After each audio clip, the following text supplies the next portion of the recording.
we are now tackling Kuntres Acharon. Share and a cigar. Yeah, Kuntres Acharon. Shh. Mute yourself, please. Kuntres Acharon. I'm going to use the Sefer Lessons in Tanya, which is at page 259. I'm going to not read the introduction here, but rather give a synopsis of it. Okay. Kuntres Acharon is the fifth section of Tanya, and originally it was not published together with the Tanya. The Tanya of 1796, and the Tanya of 1798, and for the first, I think, 7 printings of Tanya, we didn't have Kuntres Acharon there. Kuntres Acharon was the first time printed, I believe, in 1811, a year before the Alter Rebbe passed away. And it was, and then again in 1813, I believe, or 14, after the Alter Rebbe passed away. Now, the interesting thing about this Kuntres, and the Rebbe says what I'm saying, is that it's 9 essays. Kuntres means a pamphlet, Acharon, the later one. And what does that mean?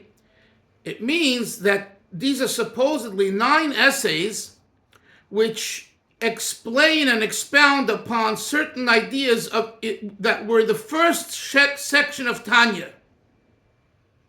So, for example, today, the first chapter, I don't know if we'll get to it today or tomorrow, it analyzes certain things the Alter Rebbe says in chapter 40 of Likutei Amorim.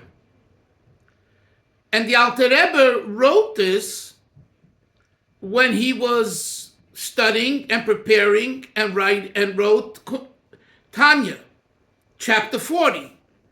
But for whatever reason, he didn't include it in the actual Perek. He wrote it as a separate notebook. And that's why it's called Kuntres Acharon.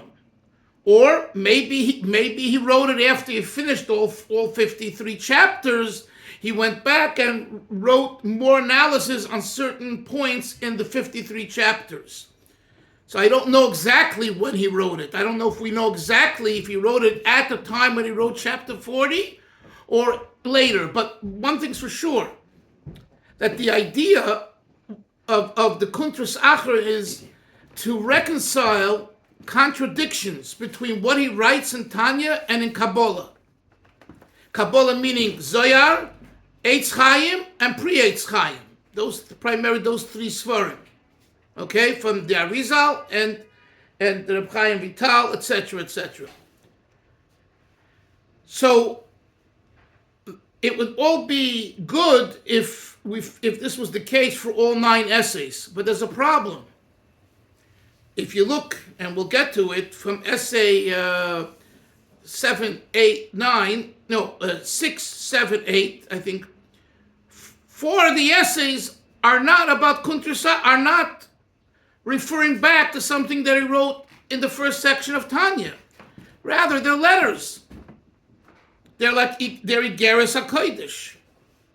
So they don't really belong here. They belong in the previous section called Igeres HaKodesh. And indeed, in the 1811 version of the Kuntres Acharon, there was only 6 chapters, 6. And the last 4 essays were not there. They were included in Igeres HaKodesh.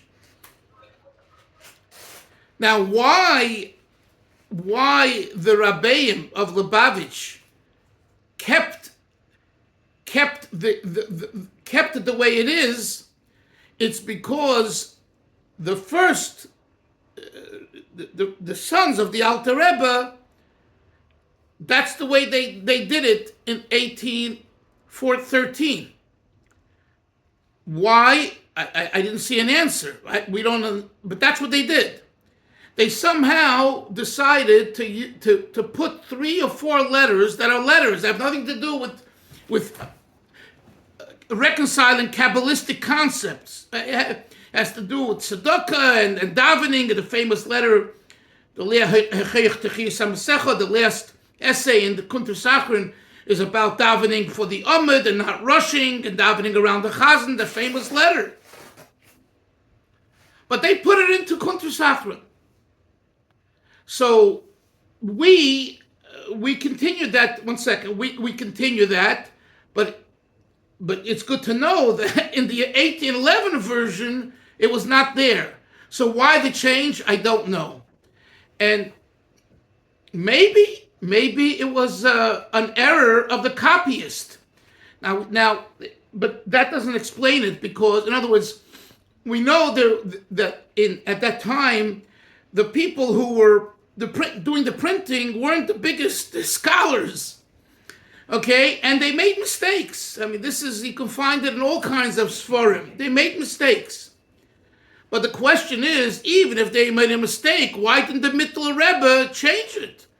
Why didn't the Tzemach Tzedek change it? The Rebbe Rashab had the Tanya reprinted in 1900. Why didn't he change it? Don't know. Yes, Moshe, what you wanted to ask. Moshe?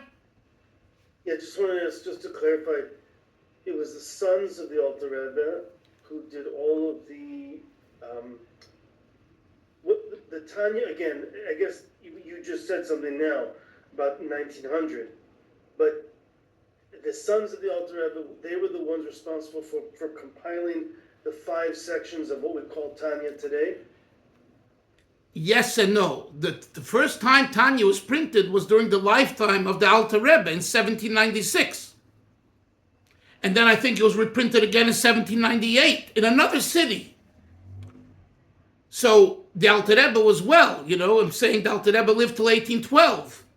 So I can't, it's not that the sons overruled the father in those years. He didn't.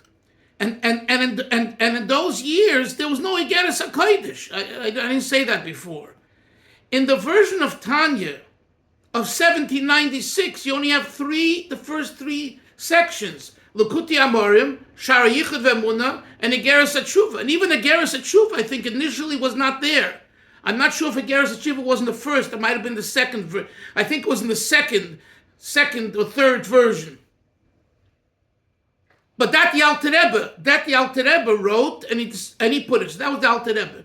Here we're talking about the even though I see it's what I'm not clear. I saw 1811. The Alter Rebbe lived till 1812, but they attribute, I think, the 1811 printing to the sons of the Alter Rebbe. I'm just questioning myself. Why would they do that if the Alter Rebbe was alive? He passed away in 1812. I don't know. But surely in the 1813 version, after the Alter Rebbe passed away, the 3 sons write clearly that they appended the Igeres HaKodesh, the 4th section, to the Tanya, and they also appended the Kuntres Acharon. Is it clear? I want to make sure that you all understand this. It's a little historical with dates. Any questions by anyone else? Okay. From 1813 and on, it always is the way. It's always the way it's now. And I just said that when the Rashab, for example, in 1900, had Tanya reprinted with editing it again because there were mistakes. The printing press took. You know what I'm saying? There were copies. There were mistakes.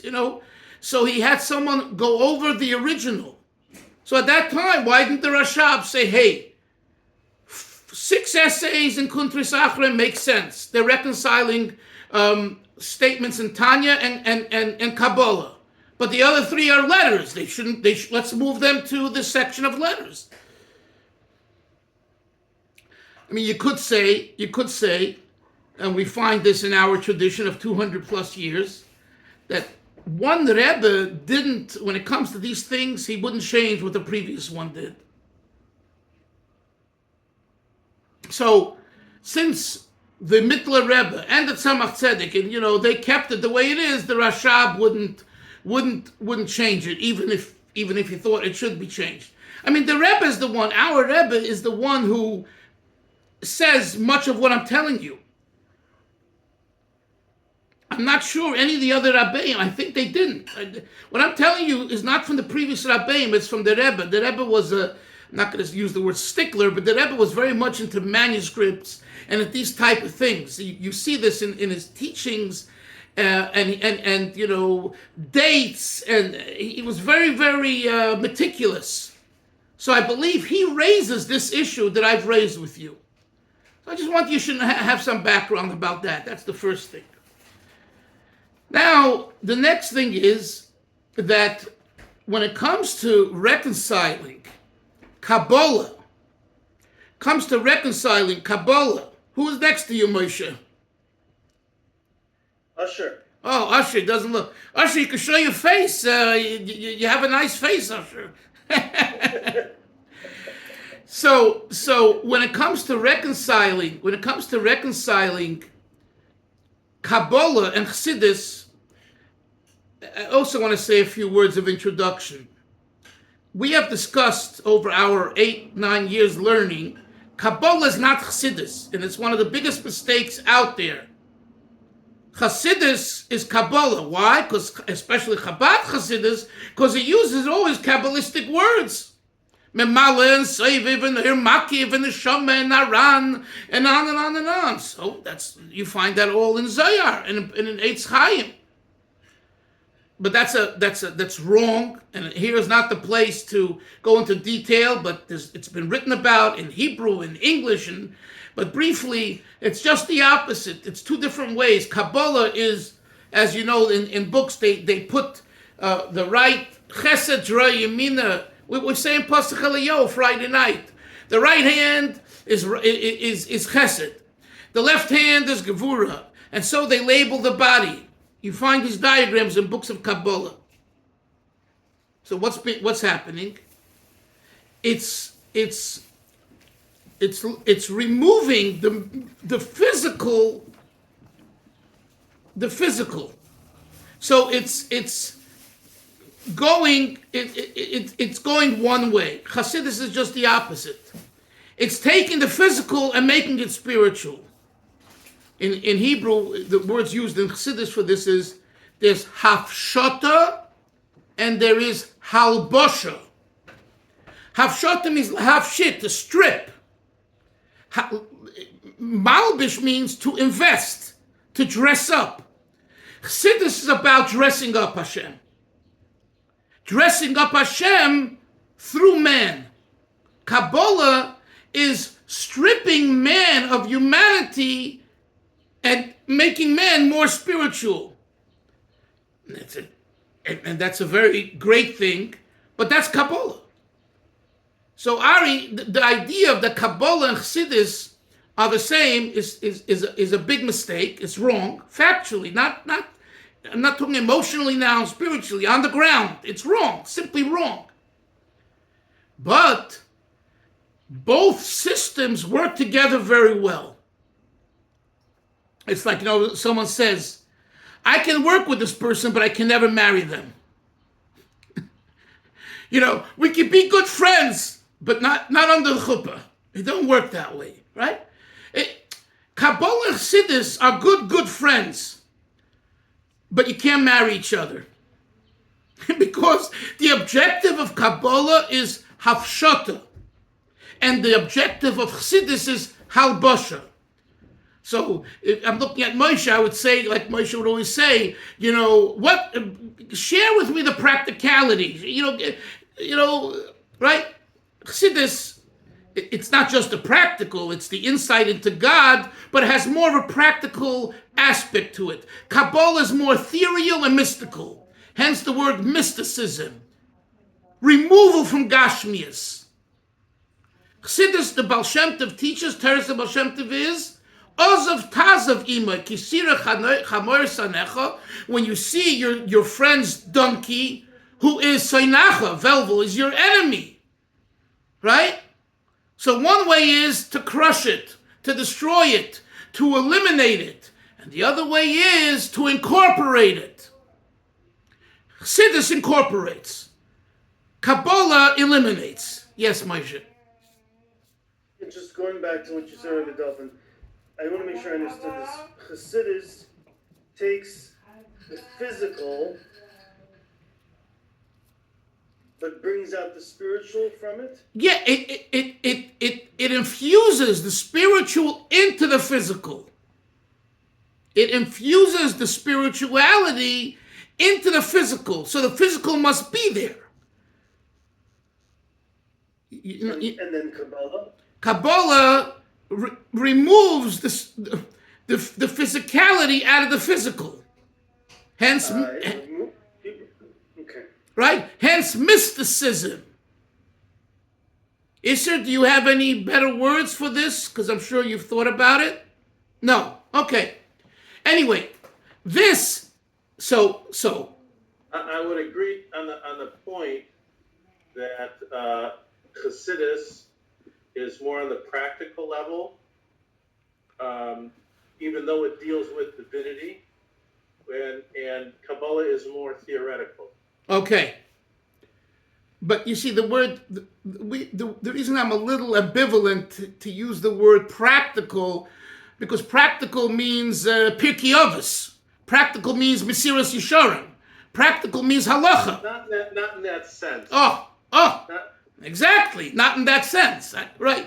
So that's why I think we need a different word than practical. And I would. The example you gave was very good. When you see your neighbor's donkey under its burden, how the Baal Shem Tov interprets that, that's practical in terms of your growth spiritually. Okay. Now, what is the Alter Rebbe doing in this Kuntres Acharon? And it's very difficult. So I'm learning it, and it's on my mind. I realized a good word for it is percolating in my mind, and I don't have a finished product, but we'll learn together and we'll do as best as we can. So it's not just that the way I see it. Who am I? But the way I see it is not just that he's reconciling technical contradictions between some things that he wrote in Tanya and what it says in Kabbalah. That's true. That's the basics, right? I think that he's also adding insight into the deeper understanding of what he said earlier in Tanya in certain points, so that now when we learn it and we understand it better and better, we'll have a better understanding of what he said in Tanya, which is Chasidus. That's why I'm making my point now. The Alter Rebbe, Kuntres Acharon is part of Tanya. It's not part of Kabbalah. It's part of Tanya, and Tanya is Chasidism. So even though the way he's going to go about it is reconciling Kabbalah and Chasidus, but the objective is Chasidus. You hear me? I see that you're shaking your head. No. I forget his name. Gordon, what's your first name? My cup. I'm older. I'm forgetting. Baruch. I apologize. But you were shaking your head, and I I'm you right. I'm with you. Yeah, but so you got it. You understand? Yes. Since this is part of Kuntres Acharon, is part of Tanya, it's part of Chasidus. So now you have to ask yourself, if it's part of Chasidus, what's this? Why are we delving into Kabbalistic ideas and reconciling? The answer is to understand the Chasidus better, not to understand the Kabbalah better. Yep. The Alter Rebbe didn't come as available as a teacher of Kabbalah. That's another mistake. The Alter Rebbe was a Goyin. He knew all of Kabbalah. There's no question. But that's not his shita. He's the Talmud of the Baal Shem Tov. I say this over, and Ari, this is very important. Very important. This the following. As soon as you say Chasidus, Chasidism, Chosid, Lubavitcher Chosid, Satmar Chosid, Belzer Chosid, Vishnitz Chosid, Slonim Chosid, Breslov Chosid, I don't care what Chosid. You can't forget about the Chosid part. Because if you do, you're not a Chosid. You're your own man with very smart ideas and great ideas. It's not Chasidus.